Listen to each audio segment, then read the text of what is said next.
So, first and foremost, I'd like to welcome each and every one of us here for this training on how to analyze our final year project or our project thesis using either SPSS, R, or Python.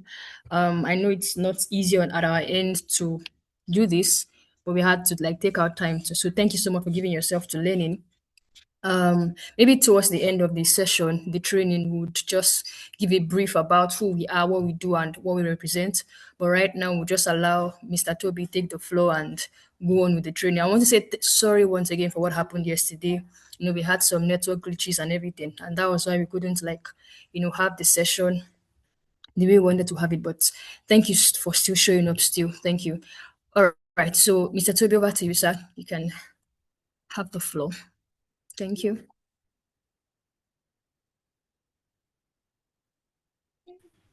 Thank you so much, Ms.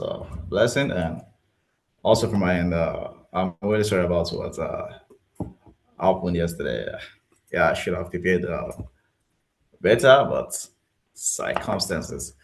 So I'm really sorry, and I hope today we go well, and I really hope so.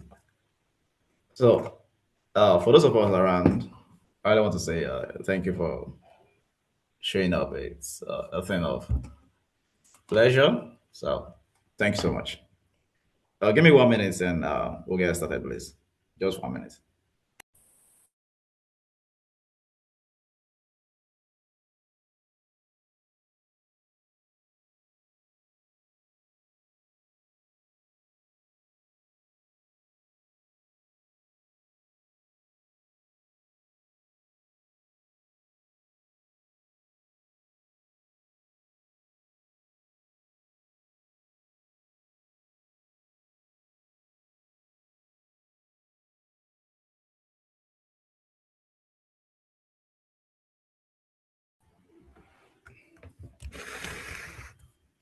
Thank you.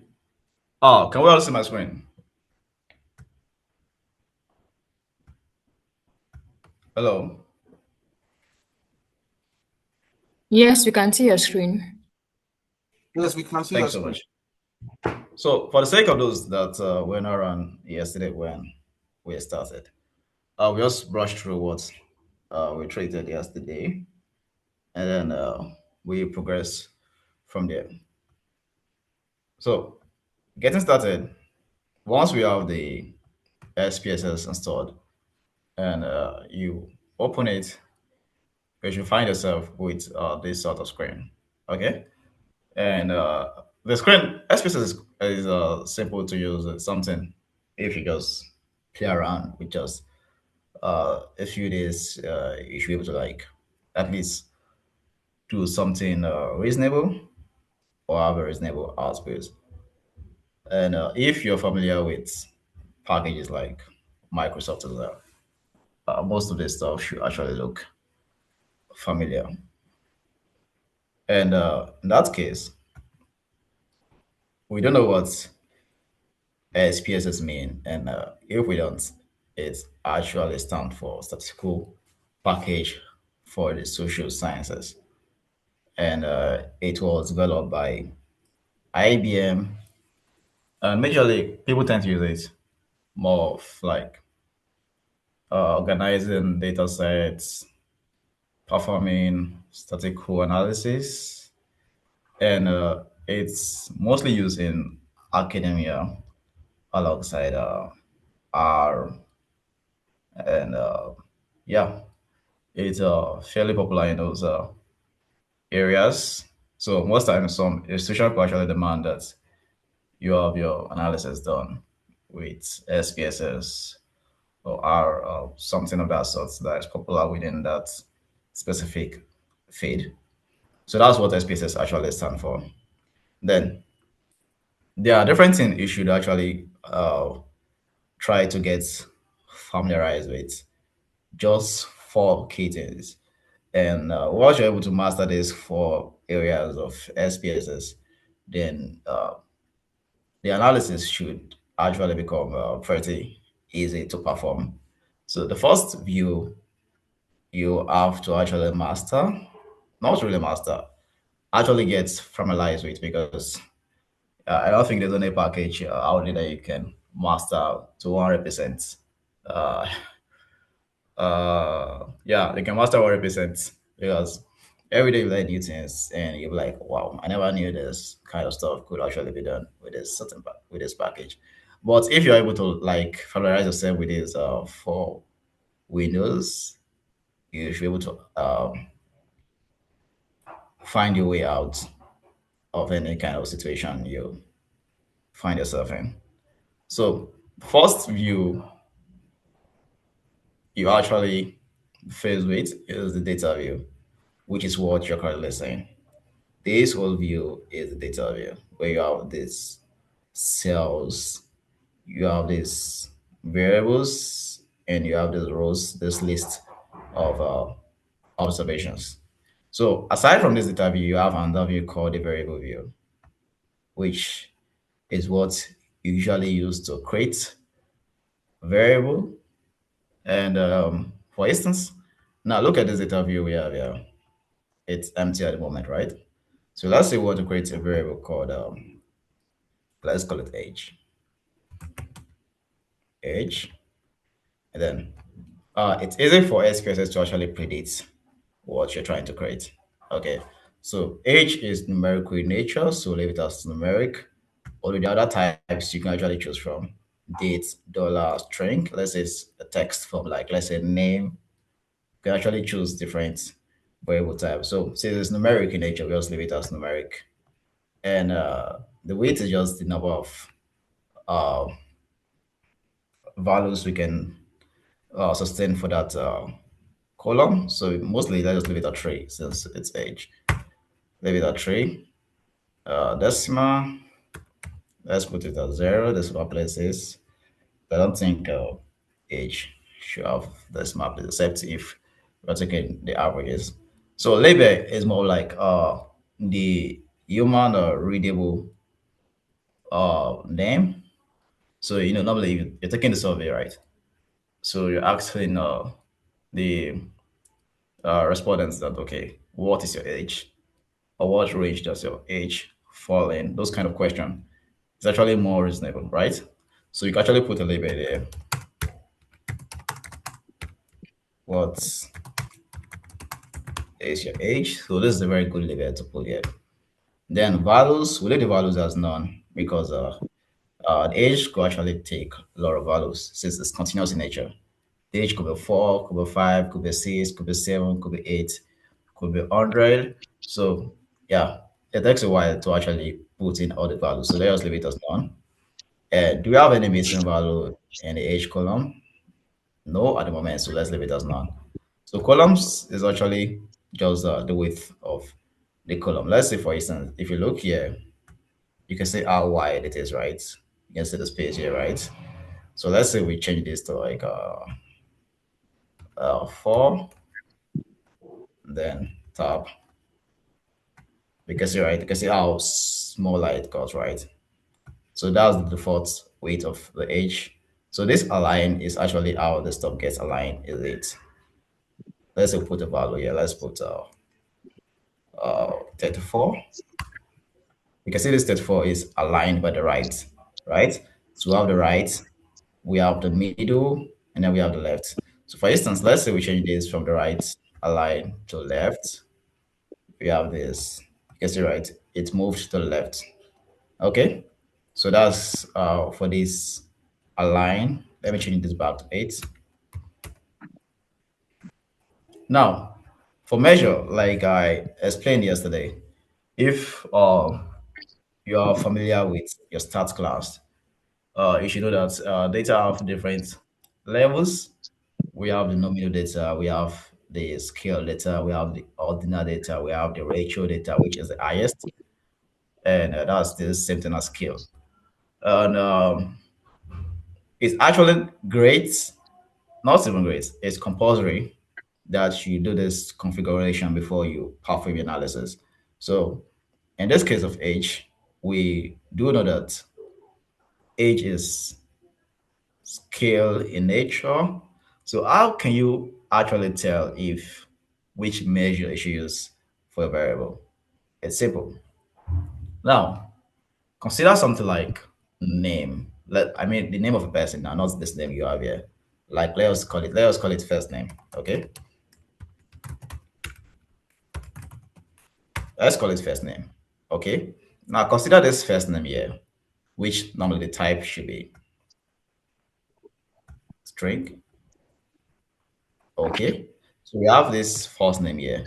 Now, a name like in the race sense could actually be something like Balogo, Solomon, Blessing, and Muhammad, Musa, and so on and so forth, right?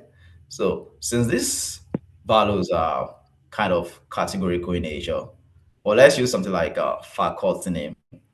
You have faculty of the sciences, maybe physical sciences. You have a faculty of the life sciences. You have a faculty of engineering, right?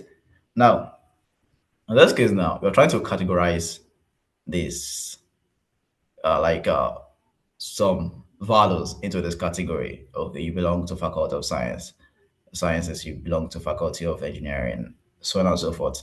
So this measure, they're actually not something you can even add or plus. You can say faculty of science plus faculty of engineering. You can say that, right? Because they're just letters, right?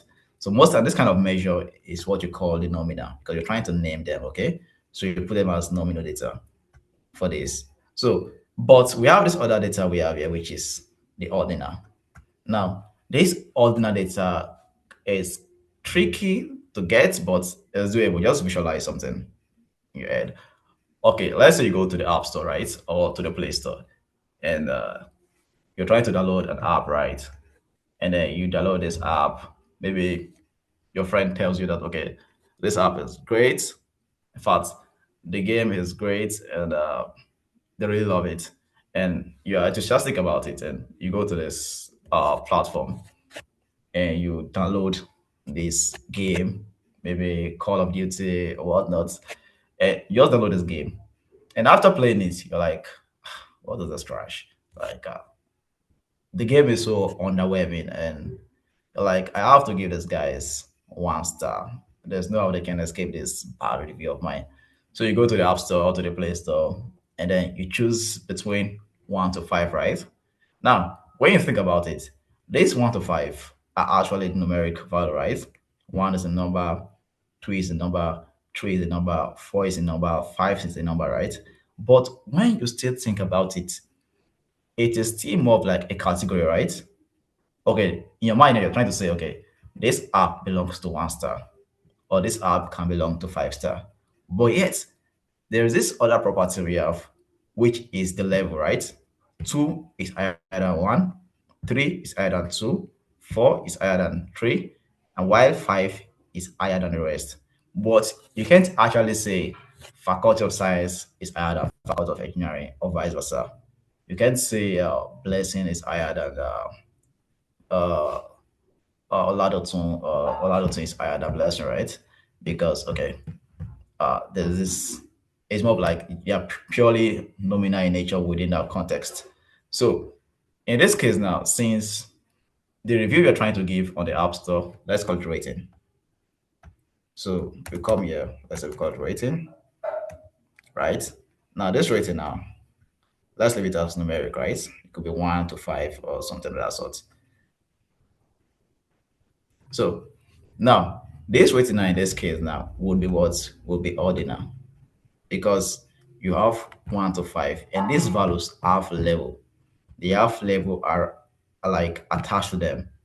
One is not the same thing as two because two is higher within this context of rating than one. So this kind of rating, this kind of variables are called ordinal data. Okay, in statistics. So other examples are like satisfaction.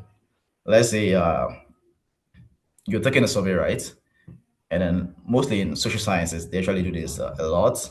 So you're asking, let's say you're taking a survey in, let's say, psychology, and you're trying to like infer how people are like satisfied about, let's say, a certain process, and then you ask them, okay, what's your satisfaction about this and that, right? And then you give them some limited values, right, from 1 to 10, or it could be very poor, poor, neutral, good, very good, right? Now there's a level to this, right? From very poor to very good, right? So this kind of arrangement actually what is still ordinal. So it's not a must this type should be numeric in nature. It could be numeric, it could be string, it could be anything.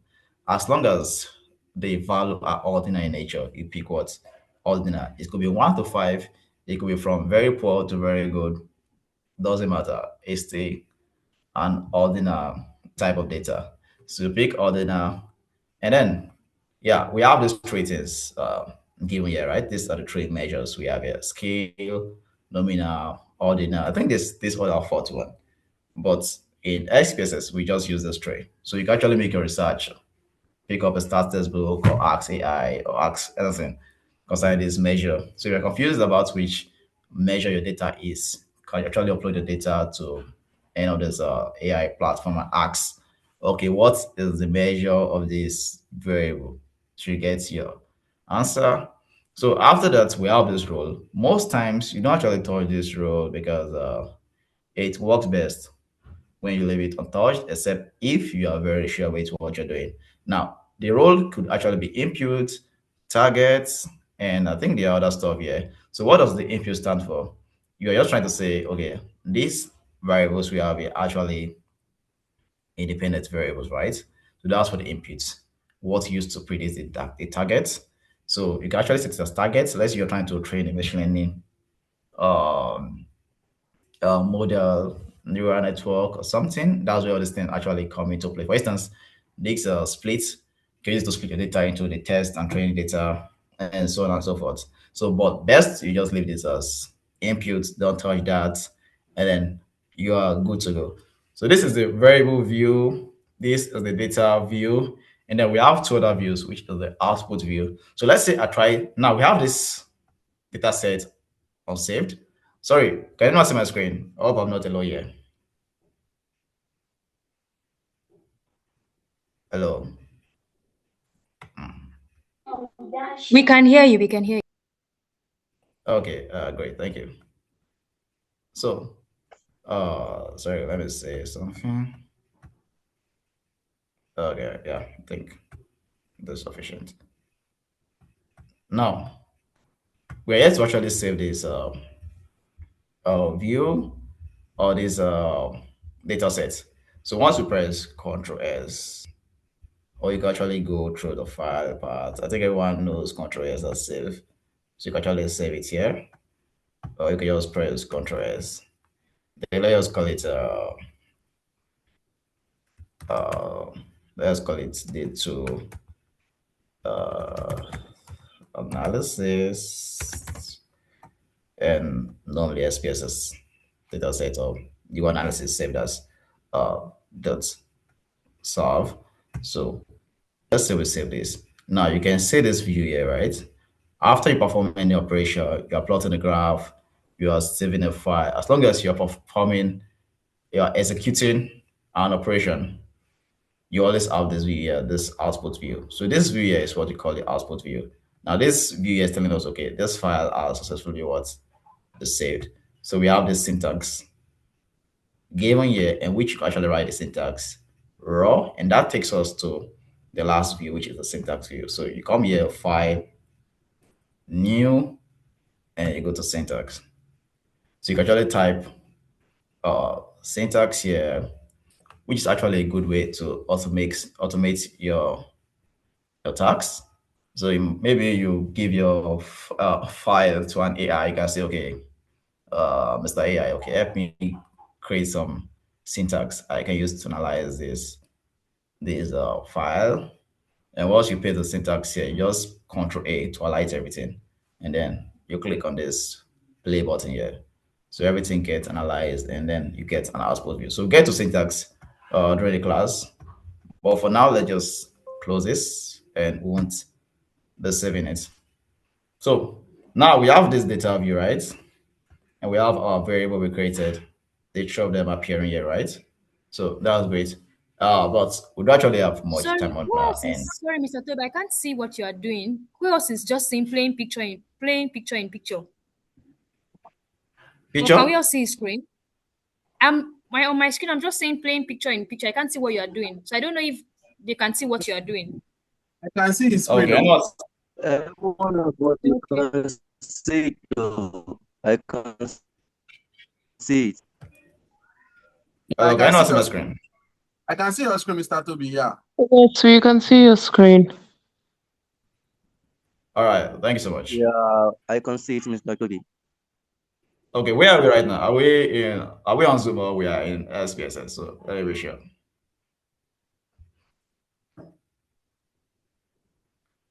Hello, for those that can see my Yes, screen, yes, yes, yes. let me take SPSS, right? Okay, great. Yes, yes, Yes. So SPS. Yes, you are that's now. great. SPSS. All right, thank you, everyone. All right, really appreciate that. So now I have some data which we'll be using. I believe this data has been sent to the classroom. So just go to import data. So the different file formats which we can choose from: SAS file, starter, that's DTA, Excel file, CSV, text data. Although this text data and CSV file are basically just the same, just that they have different extension, TXT and CSV.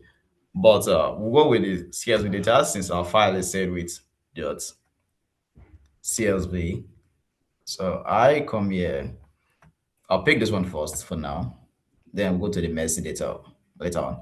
So once we click on open here, wait for the preview to get generated. Like I said yesterday, CSS file is more of like a TXT file that went to school. You can actually open it in a notepad and edit it. For instance, let me close this first. Now let's say I go to the file manager here. And I go to downloads here, and I click on this and I download this uh, edit in notepad. Something of this sort. Okay. Now, given that we have this, now as you can see here, this is the CSV file. Open in Notepad. I can actually edit this file here by myself. I can just change this 7.3 to 7.5 or 7.8 or 7.9. But the key thing is that CSV just mean comma separated values, right? So each of those values are separated by commas here. You can see them. You can see them. You can see them. You can see them, right? So this ID is the header, the first row here. Okay. Then we have gender, we have age, we have faculty, we have study hours week, we have exam score, we have GPA, and so on and so forth. So this one stands under ID. This 6.9 stands under this last part here. But if you open this file now in, let's say in Excel now, everything gets beautified in a good format. So that's just a CSV file. So now I'll just go to this place here and just import. You can use there. Just come to this part and just import the CSV. And then we click on this place. Then we have this imported. So we have this dialog that allows us to make some kind of configuration. So here now we see that the first line contains the variable names, right? Which is accurate because it's the first line here in the CSV file. So ID contains the variable names. We have the ID, we have gender, we have the age, we have the faculty, and so on and so forth. And then let's say we have some text value here, which we don't have. We'd have say remove the space from the string values, remove the trailing spaces, that is the space that comes after the string value, because something like Balogun plus with a little bit of space, or let's say Lagos with a bit of space differs from Lagos with no space. They are two different value, right? Yeah. So we have these, and then you can actually catch it locally in the SPSS for fast analysis. So we just click on OK.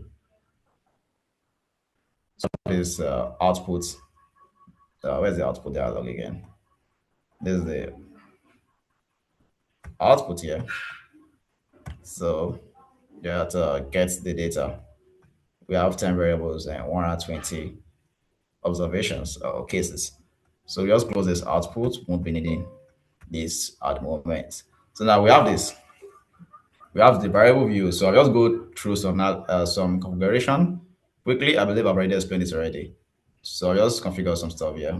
All of them here are numeric in nature. So we just leave this type here.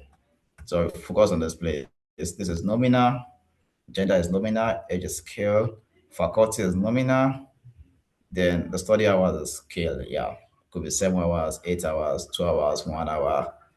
And if you don't study at all, 0 hours, well, the GPA should actually go down. So we have the GPA scale. We have the anxiety score. Let's go to the anxiety score and see how it is. If you look at it very well, it ranges from 1 to 10. Yeah, it should range from 1 to 10. So this is purely ordinary nature. So we just leave that as ordinary. Rather, that's for anxiety score. And then satisfaction, leave it as ordinary as well.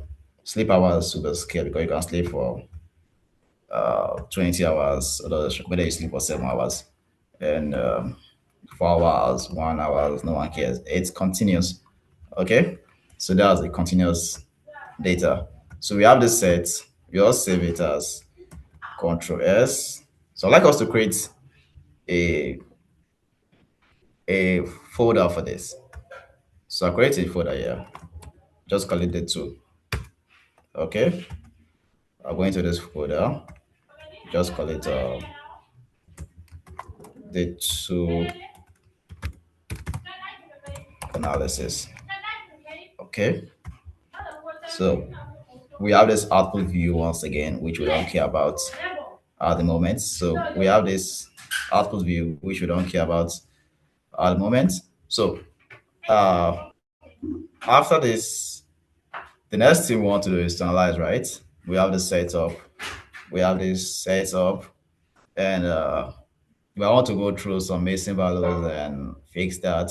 But before we do that, I believe you wouldn't just open up your SPSS and start analyzing without you having a researcher question in mind, right? So most of those research questions are written in your introduction, right? Objectives, research questions. You have what you want to check out, and these research questions actually lead you to your methodology, right? Where you already outline what kind of analysis you want to perform within your data, right?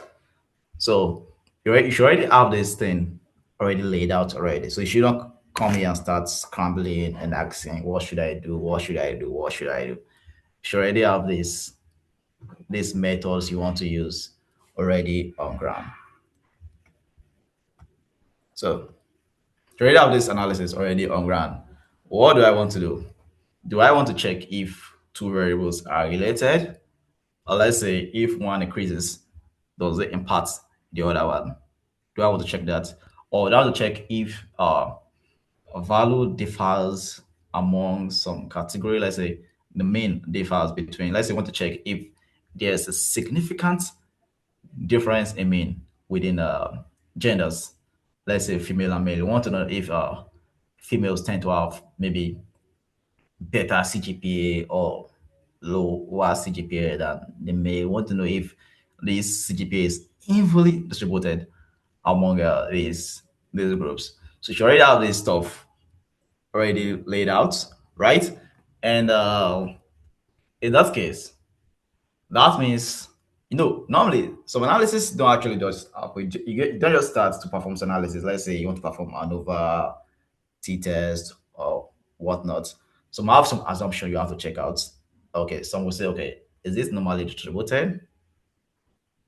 Is the data Bayesian? Is it Poisson in nature? Different kind of assumption you have to check out. So you need to have all these things already laid out, maybe on a piece of paper, in a separate file, so you know how to guide your analysis step by step. Okay, so that's for you to decide on that. But I also guide you through we performing some kind of analysis. So in this case,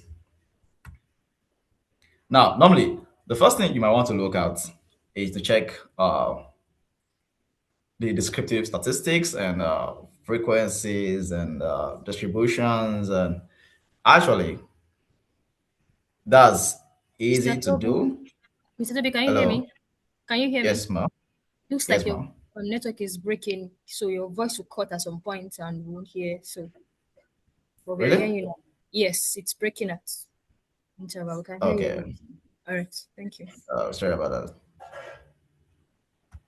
Okay, can you hear me now, everyone?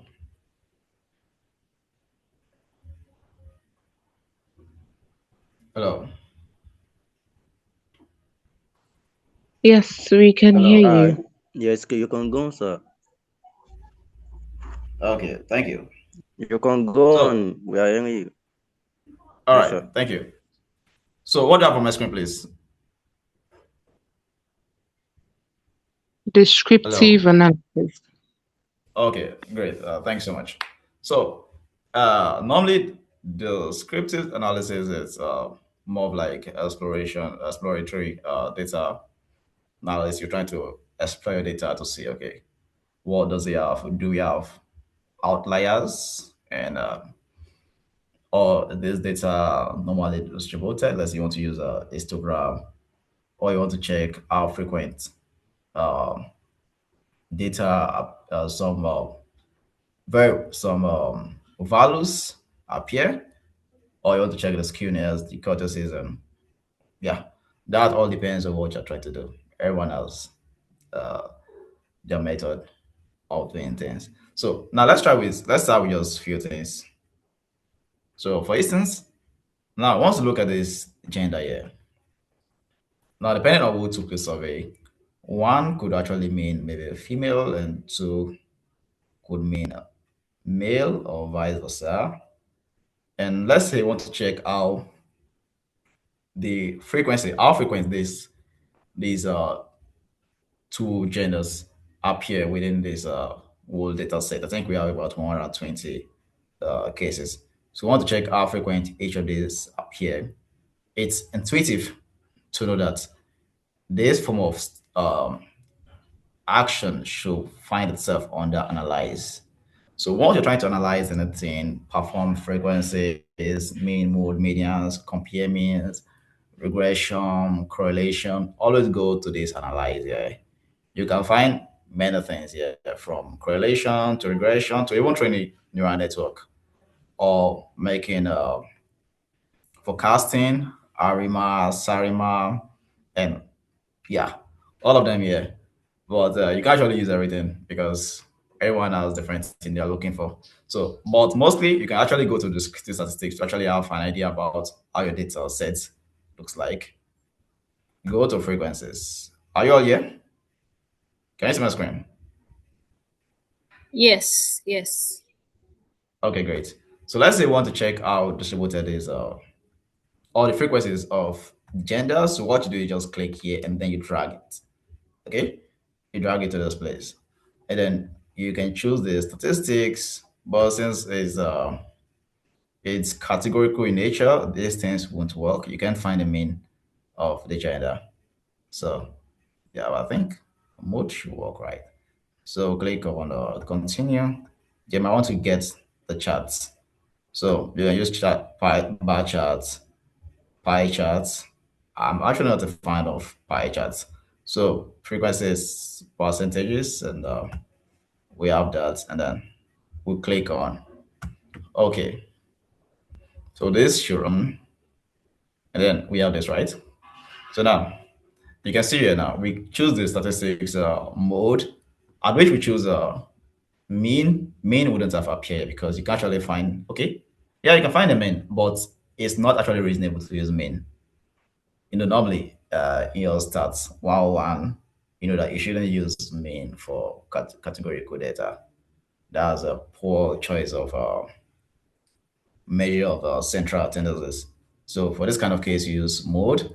Unless you're trying to find the average of house prices, it's still actually a bad idea to use mean, regardless of it being value house cost. Let's say in Benin City, ask to cost like maybe 300,000 naira or 400,000 naira, 100,000 naira, and you're like, okay, let me choose the mean to measure it. That's a very bad idea.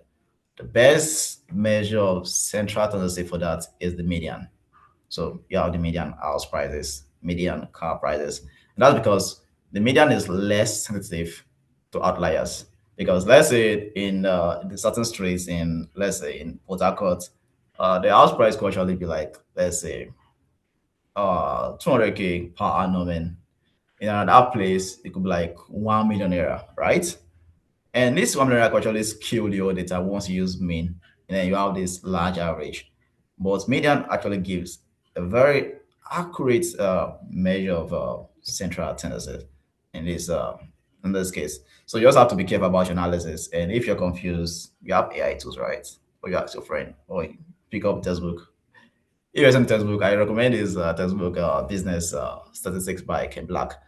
Okay, now that we have this, we have the frequencies, we have these frequencies. We can see that, let's say if this was female, female appears more 64, and then the male 56 times.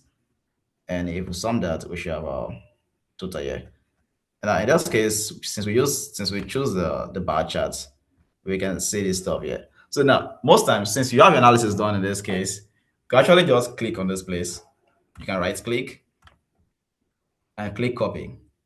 Okay. So once you click on copy, you can open a Word editor, MS Word, and go and paste it there. But actually, I won't paste in there in MS Word because I could open some files that I want you to see. But yeah, so you can actually go and paste it there in MS Word, or the best thing we could do is actually to export it, which actually I think is the better idea in this age we are at the moment. So save it, export. So let's say we export it now. Then we choose PDF. We're choosing PDF because PDF can contain the images and all the text we have there. Then we choose the folder where we want to save it. So I'll click on browse. Then we come here. So I'll save this as frequency.pdf. We'll have that saved. So that should be exported. Or you want to just save the text, you can use just text, or you can use the HTML depending on what you want to use. So we just have that saved. Then we just close this view here.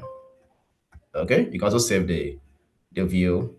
And other things you want to look at is the descriptive, maybe the mean, mode, median, and the rest. You can actually still do that. Go to analyze descriptives, right? Then click on explore. So let's say we want to like check out this gender here. We come here. We want to have the statistics. We have this descriptive gets us all the descriptive statistics. Then let's see, right? We have the mean, we have the median, we have the variance, we have the standard deviation, and so on and so forth. So you actually pick different variables and put them. Yeah, so just do this without saving it, right? So now, once we have this all set to do the explorative analysis, now the next stage would actually be you going into, yeah, I would actually have much time. I would have showed us something on recoding all the syntax, uh, how to use the SPSS syntax. Well, maybe we could save that for some other time.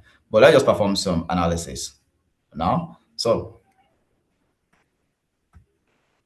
let's say perhaps we want to like now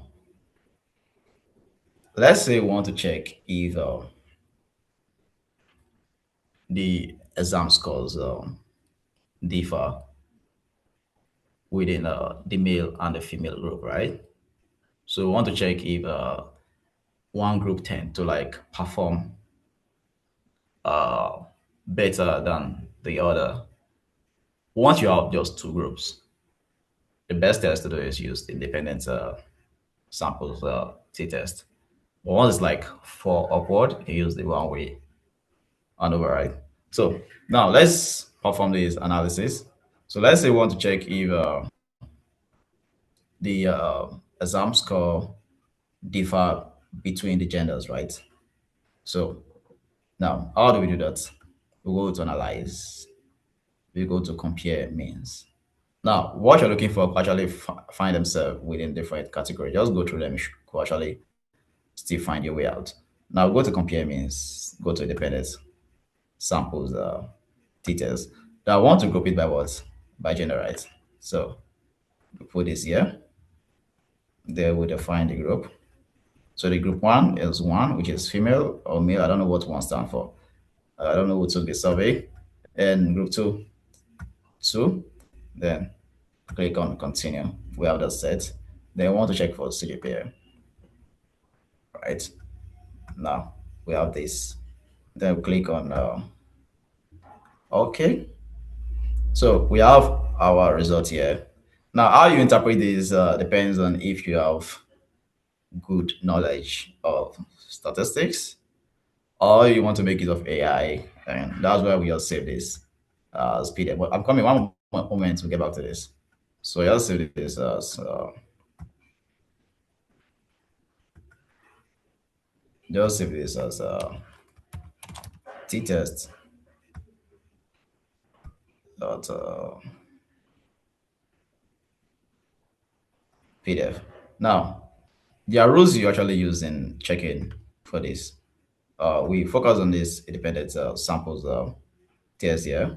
So you might want to use the upper rule or the lower rule, but there's a rule for you choosing which to use. And if you come here, the first thing to check is what is the Leven's test first. Now, if the p-value is greater than 0.05, use what? The upper rule, which is what it is. But if it's lower, use what's lower, that is the equal variance are not assumed. So we come here, we check, we can say the p-value here, that's the sigma, is really greater than 0.05. So we use here. Now, once you get this, the next step is to actually check for the what? For the sigma, right? So the sigma is what? 0.630. Now, this is actually tricky to understand if you have not taken a class on the statistics, but what sigma stands for, it's more of like a Greek letter that stands for significance.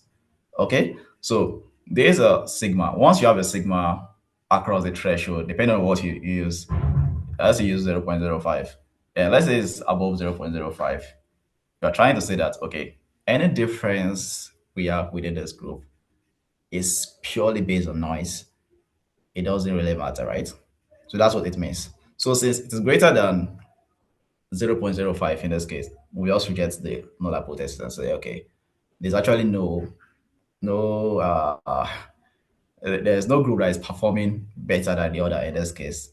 So both groups are actually doing well with their CGPA or actually doing bad with their CGPA. There's actually a difference that, okay, the male is performing better than the female or the female performing better than the male. There's no difference. So that's what it stands. So since this one is greater than 0.05, we just reject the null hypothesis. But if it were to be less than 0.05, okay, we'll say, okay, there's a significant difference. That's the variance here actually is due to one group performing better than the other. So the other bunch of value here, which you can actually check out.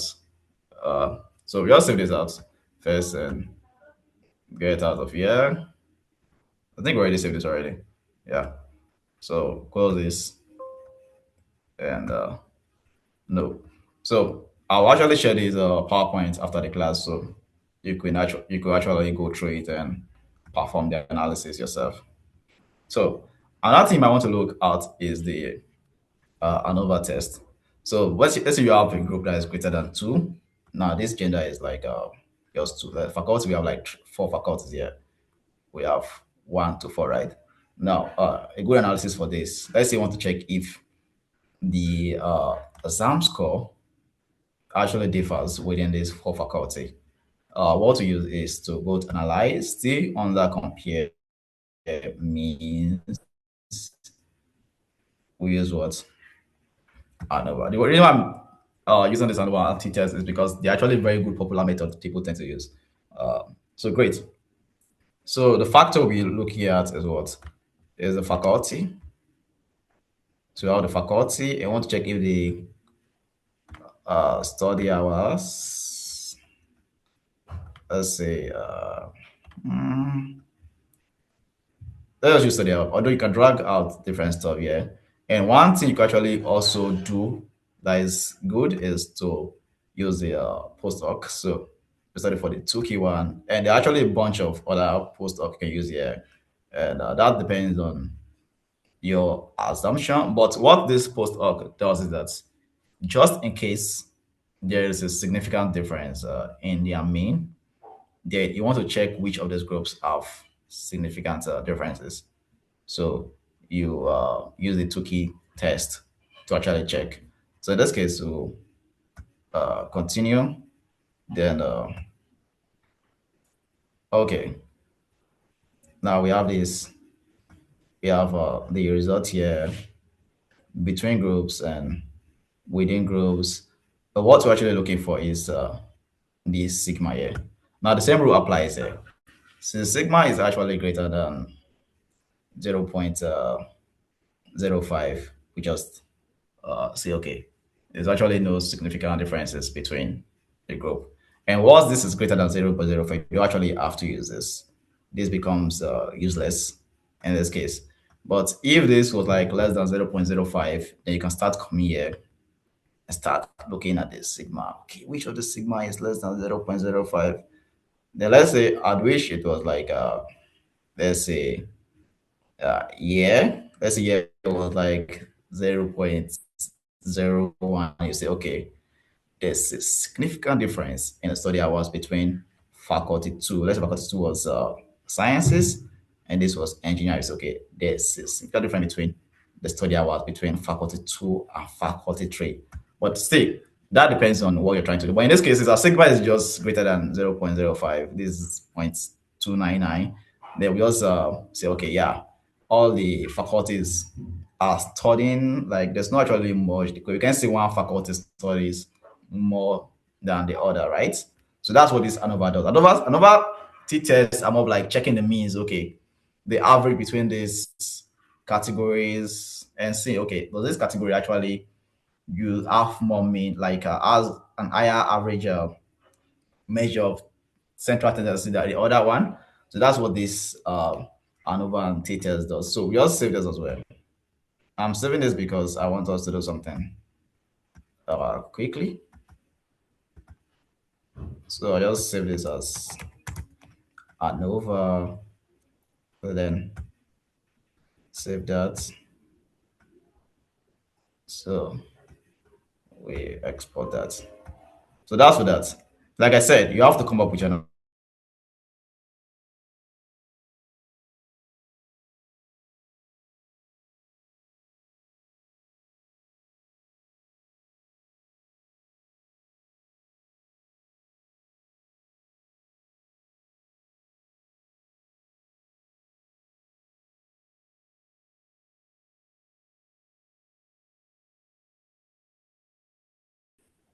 hello.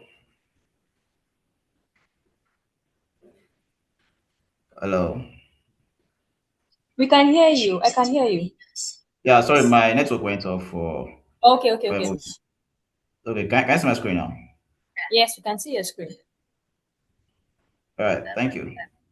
So now let's say what to perform regression and correlation. I think these two things are actually related in the sense that most times your analysis you want to check for the correlation of it before you perform regression. And what correlation actually does most time is to actually just check if two values have some kind of relationship, right? Or one value and multiple values of one value versus one value, right? to check if they have some kind of relationship. And then once you're certain with that, then you can just proceed with regression. So let's suppose we want to check the correlation now. We want to see if study hours affect CGPA. I think that should be obvious. But there are many factors that contribute to CGPA. Sha. But yeah, but I think it makes sense that you study more with more discipline, you have better GPA, and so let's check for that. Let's check for correlation first. We go to analyze, we go to correlate, bivariates, and then uh, we drag out the variables. So we pick this study hours, exam score.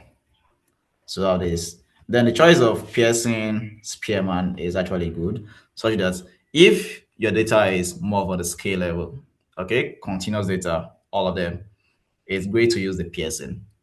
But if one of your data is actually on the nominal or the ordinal, it's good to go with a Spearman because the full name for Spearman is Spearman rank correlation. So these data actually ranked before the correlation is performed. So use PMR for that. But if your data is actually purely just scale or ratio in level, just use the Pearson. So both of them actually, two of them actually differs depending on the cases. But these two actually the most used. So leave your data as two-tier. Most professors we have you use two-tier of like test of significance. So we click on OK, and then we have this. In the previous dialog, we choose it highlighting this significant correlation. Now, once you look at this now, the correlation between GPA and GPA is 1, which is actually correct. Okay? Correlation between a variable and itself is always 1, right? Now, the correlation between the GPA and the study hours is 0.317, which is actually significant, although it's actually a low positive correlation, but it's still positive. So, and given that it is low, that means okay, it doesn't actually drive it that much, but it still drives it, right? And perhaps other factors could actually be contribute to it. And also, let's be careful. Correlation is actually not causation.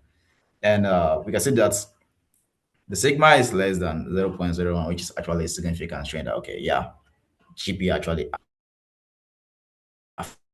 affects study hours affects GPA, right? So we have that, and then the GPA and exam score is 1.0. You have to be careful about this kind of correlation, in the sense that if you're they are autocorrelated, sorry that they are always 1. So if you're performing other kind of analysis, let's say regression, you might want to remove one of them out of the variable list.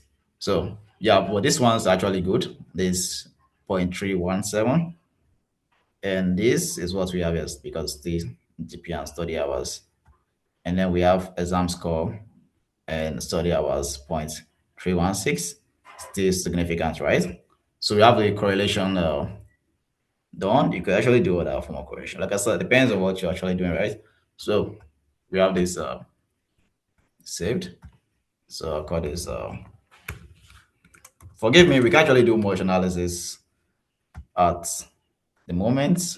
I also want to round up things quickly, and then you can go forward to do a regression. Let's say you want to predict, let's say other variables and other stuff. So the other analysis you can do like chi-square test, and yeah, things you can do here. So, but for the sake of this class, which I have other things I'd like us to go through, we just settle with this at the moment. Maybe in the assignment, you could go through the other tasks on your own and perform the analysis. So now let's go to this folder we have here that we've created thus far. So, okay. I have to go to this place later. Now, we have this analysis for them here, right? These 4 of them here, right? And what I'm going to do next, can you see my screen? Hello. Yeah, seems. Hello, can you see my screen?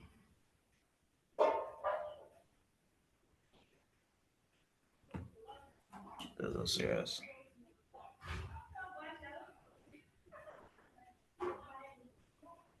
Hello, can you see my screen?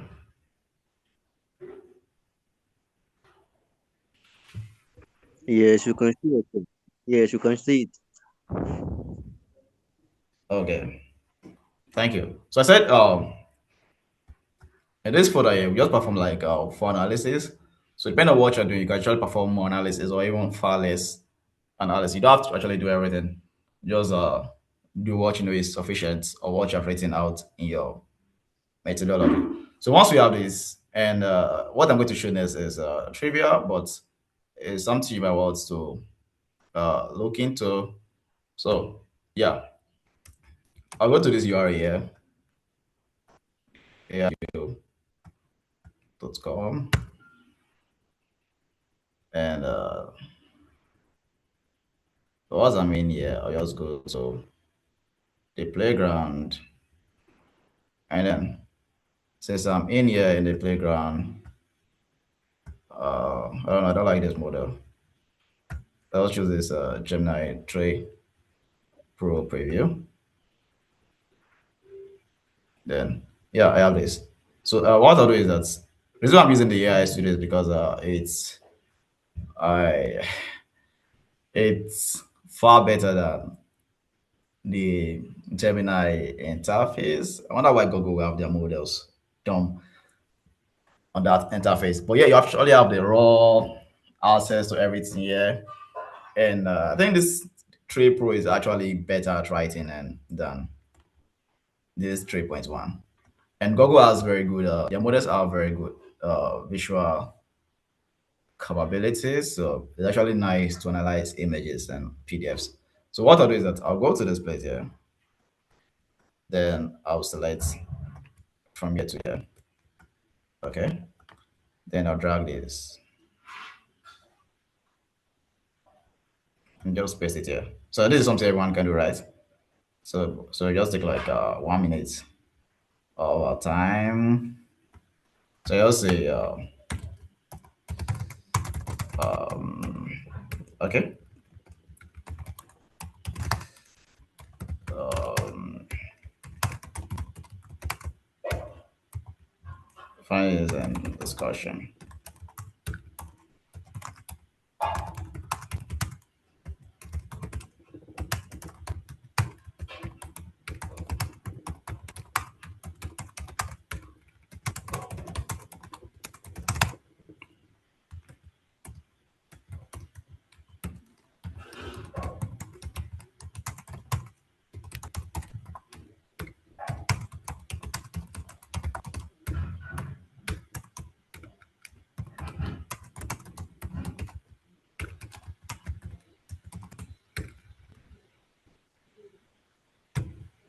Yeah, just put out the prompt, okay?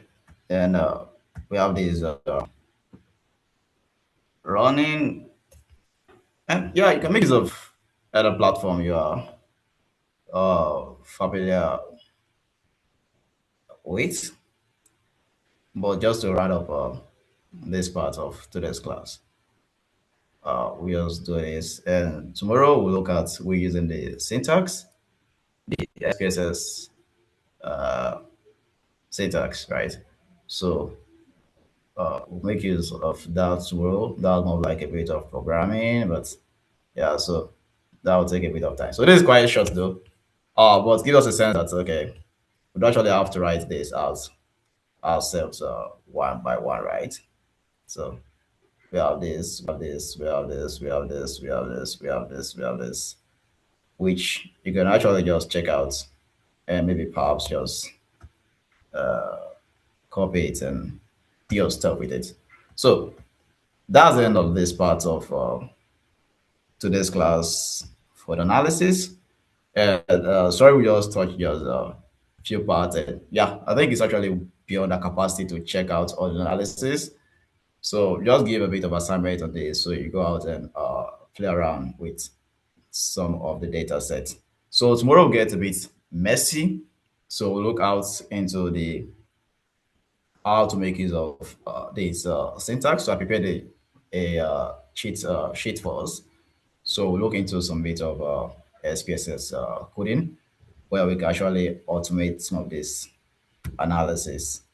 And I think if you are good with this part of the analysis, everything could get a bit smoother. You can actually replicate code from a certain analysis from a certain section and use it in a different session. So tomorrow, if we turn out the class, we'll look into this and how to handle messy data. So this is a preview for tomorrow. And thanks so much for tuning in. And yeah, God bless you. Thanks.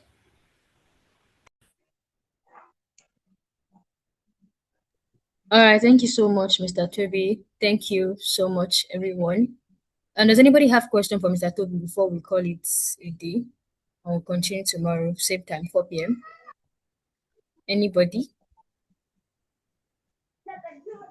Okay. So I want to believe we don't have Yeah, questions then. So we'll continue. good afternoon, good evening. Okay. Good evening. All right. Good evening. My name is Farooq Olaiwola Deshina from Federal University of Technology, Mina, Department of Mathematics, a 500 level student.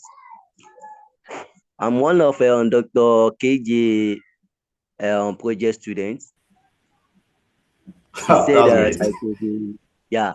I should be greeting Mr. Long Toby Balogun.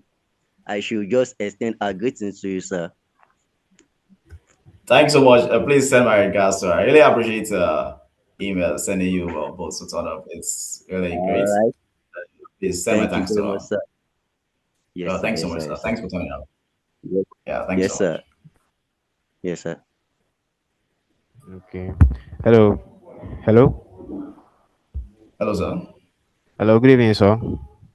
Good evening, sir. My name is David Oresanya, a student of Federal University of Technology, Mina. I'm a 500 level student of mathematics. I'm also a project student of Dr. KJ Audu. So we are here today just to learn from you, and she just said we should extend her greetings to you. So the class today has been really impactful. Hopefully, tomorrow we'll get to learn more. Thank you very much. Thanks so much, Mr. David. I really appreciate all of you turning up. Please send my regards to Dr. KJ and tell her I'll be seeing her very soon. All right. Thank you. Thank you.